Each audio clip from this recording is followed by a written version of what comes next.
அமெரிக்காவுக்கும் ஈரானுக்கும் இடையில் சண்டை நடந்து கொண்டிருக்கிற அந்த தருவாயில் இப்போ என்ன சொல்லியிருக்குன்னு சொன்னால், ஈரான் அமெரிக்கா விமானம் மூலமாக மட்டும்தான் போரை செய்வோம்னு சொல்லியிருந்தாங்க. அதாவது விமானம் மூலமாக மட்டும் போர் நடவடிக்கை நடக்கும்னு சொல்லி போட்டு இப்போ என்ன நடக்குதுன்னு சொன்னால், அமெரிக்கா 8,000 அமெரிக்க வீரர்களை விமானம் மூலமாகவும் 2,000 அல்லது 3,000 கிட்ட அமெரிக்கா வீரர்களை கப்பல் மூலமாகவும் ஈரானுக்குள்ளே அனுப்ப போகிறாங்க. ஈரானுக்குள்ளே அனுப்ப போகிறோன்னு சொல்லி ஈரான் தகவல் வெளியிட்டிருக்கு. ஆனால் அமெரிக்கா இல்லை, நாங்கள் தற்பொழுது போரை நிறுத்தி வச்சிருக்கிறோம்னு சொல்லியிருக்கு. ஆனால் ஈரான் சொல்லியிருக்கு இல்லை, இப்படி ஒரு நடவடிக்கை மேற்கொண்டு கொண்டு வருது அமெரிக்கான்னு சொல்லி ஈரான் சொல்லியிருக்கு. இந்த போர் தொடங்கிக்க அமெரிக்கா சொல்லியிருக்கு என்னன்னு சொன்னால், நாங்கள் விமானம் மூலம் மேற்கொள்கின்ற போர் நடவடிக்கையை எதிர்கொள்ள முடியாமல் ஈரான் என்ன செய்யுமெண்டா தங்களுக்கு உள்ள சரணடைஞ்சு அது மட்டும் இல்லை தங்களுடைய ஆட்சியை ஏற்றுக்கொள்ளும், இதுதான் நடக்க போதுன்னு சொல்லி ட்ரம்ப் சொல்லியிருந்தார். அது மட்டும் இல்லை, ஈரான் சொல்லியிருக்கு ஃப்ரெண்டாக இருக்கட்டும், ஒரே மதத்தை சேர்ந்தவர்களாக இருக்கட்டும், அயல் நாடாக இருக்கட்டும், அமெரிக்காவுக்கு அதாவது அமெரிக்காவுக்கு நீங்கள் இடம் கொடுத்தீங்கன்னு சொன்னால் நாங்கள் உங்களோட நாட்டையும் அடிப்போம்னு சொல்லி வெளிப்படையாக சொல்லியிருக்கிறாங்க ஈரான்.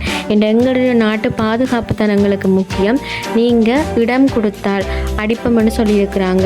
அது மட்டும் இல்லை, ஈரான் என்ன செய்திருக்கோன்னு சொன்னால் 4,000 கிலோமீட்டர் தூரத்தில் இருக்கிற அமெரிக்கா ஒரு இடத்துக்கு அடிச்சிருக்கிறாங்க. அவ்வளோ தூரத்துக்கு அடிச்சிருக்கிறாங்கன்னு சொன்னால் அவங்களுடைய போர் நுட்பங்கள் எவ்வளோ தூரத்துக்கு வளர்ச்சி அடைந்திருக்குன்னு சொல்லி இதில் இருந்தே தெரியுது. Abu Dhabi, Qatar, Kuwait, Dubai, Saudi என்ற பல நாடுகளுக்கு என்ன செய்திருக்கிறாங்கன்னு சொன்னால் அந்த ஈரான் அடிச்சிருக்கிறாங்க. ஏன்னு சொன்னால் அமெரிக்க பேஸ் இருக்கிற இடம் அங்கே, அந்த இடமா பார்த்து அடிச்சிருக்கிறாங்க.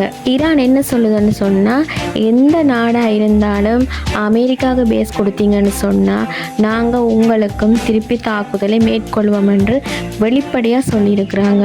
அப்படியா இருக்கிற இடங்களை மையமாக வச்சு அவங்க தாக்குதல் மேற்கொண்டுருக்கிறாங்க. அது மட்டும் இல்லை, அமெரிக்க வீரர்கள் என்ன செய்யணும்னா பயந்து பேஸ்களில் இருக்காமல் அப்பார்ட்மெண்ட்டில் இருக்கணும். அது மட்டும் இல்லை, ஹோட்டல் வழியில், அது மட்டும் இல்லை பொதுமக்களாகவும் அவ இருந்து கொண்டிருக்கிறாங்க. இங்கே எங்கே இருந்தாலும் நாங்கள் அடிப்போம்னு சொல்லி ஈரான் சொல்லியிருக்கு. அது மட்டும் இல்லை, ரம்மோட எலெக்ஷன் கூட கேள்விக்குறி ஆகிக்கொண்டிருக்கு.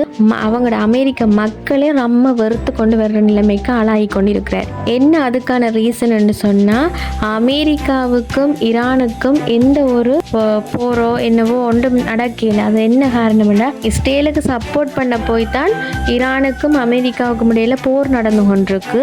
ஆனால் இது எங்களுக்கான போர் இல்லை. பொதுமக்கள் எல்லாரும் என்ன சொல்லிடணும்னா, எங்களோட படை வீரர்களை என்னத்துக்காக நீங்கள் போருக்கு தண்டி ஆக்களை உயிரிழக்க வைக்கணும், அதுக்காகவே தங்களுக்கும் இந்த போருக்கும் இந்த ஒரு சம்பந்தமும் இல்லை, இஸ்ரேலுக்காக போயிட்டு தங்களோட படை வீரர்களை அழிக்கணும்னு சொல்லியும் ட்ரம்முக்கு எதிராக மக்கள் நகர்ந்து கொண்டு செல்லக்கூடிய சூழ்நிலை தான் தற்பொழுது காணப்பட்டு கொண்டிருக்குது. இஸ்ரேலின் சப்போர்ட்டை மட்டும் வச்சுக்கொண்டு அமெரிக்காவால் ஈரானை வெல்ல முடியாது. இஸ்ரேலின் சப்போர்ட்டை மட்டும் வச்சுக்கொண்டு அமெரிக்காவால் ஈரானுக்கு எதிரான எந்த நடவடிக்கையும் மேற்கொள்ள முடியாது. அப்படி ஒன்று சொல்லி அமெரிக்க மக்கள் நினைச்சு கொண்டு ட்ரம்முக்கு எதிரான நடவடிக்கைகளை மேற்கொண்டு கொண்டிருக்கிறாங்க. அதாவது ட்ரம்மை வெறுத்து கொண்டு வராங்க. ஸோ ட்ரம்முண்ட எலெக்ஷனும் இப்போ கேள்விக்குறியான ஒரு நிலைமையில தான் காணப்பட்டு கொண்டிருக்கு.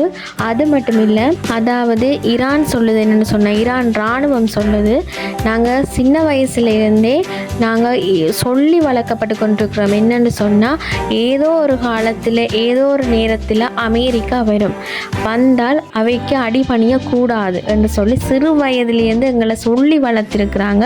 நாங்கள் 10-20 வருடங்களாக இப்படி ஒன்று நடக்கும்னு சொல்லி இதுக்காக வெயிட் பண்ணி கொண்டு வந்திருக்கிறோம். ஸோ நாங்கள் இந்த யுத்தத்திலேருந்து பின்வாங்க போகிறதில்லைன்னு சொல்லியிருக்கிறாங்க. அதை வெயிட் பண்ணி கொண்டு தான் நாங்கள் இப்படி அமெரிக்கா நாங்கள் அடிபணியக்கூடாது, எதிர்த்து நிற்கணும்னு சொல்லி சிறு வயசில் இருந்தே எங்களை சொல்லி வளர்த்திருக்கிறாங்கன்னு சொல்லி ஈரான் போர் வீரர்கள் குறிப்பிட்டிருக்கிறாங்க. அடுத்த கட்ட பிரச்சனை என்னன்னு சொன்னால், இவர் 2 பேருக்கும் இடையில போர் நடந்து கொண்டிருக்குது. அது ஒரு பக்கம் இருக்கட்டும். ஆனால் இதால் பல நாடுகள் பாதிக்கப்பட்டு கொண்டிருக்கு. எரிபொருளாக இருக்கட்டும், பெட்ரோலாக இருக்கட்டும், டீசலாக இருக்கட்டும், இதனால் பாதிக்கப்பட்டு கொண்டு வந்து கொண்டிருக்கணும். அது மட்டும் இல்லை, அதனால் பொருளாதார ரீதியான பாரிய பிரச்சனைகளும் பல நாடுகளில் இப்போ இடம்பெற்று கொண்டிருக்கு. அடுத்த கட்டம் லாக்டவுன் என்ற சூழ்நிலை நிலைக்கும் போகக்கூடும் என்ற சாத்தியம் காணப்படுகின்றது. சரி, பொறுத்திருந்து பார்ப்போம். அமெரிக்காவும் ஈரானும் என்ன அடுத்த கட்ட நடவடிக்கைகளை மேற்கொள்ள போயினும் என்று சொல்லி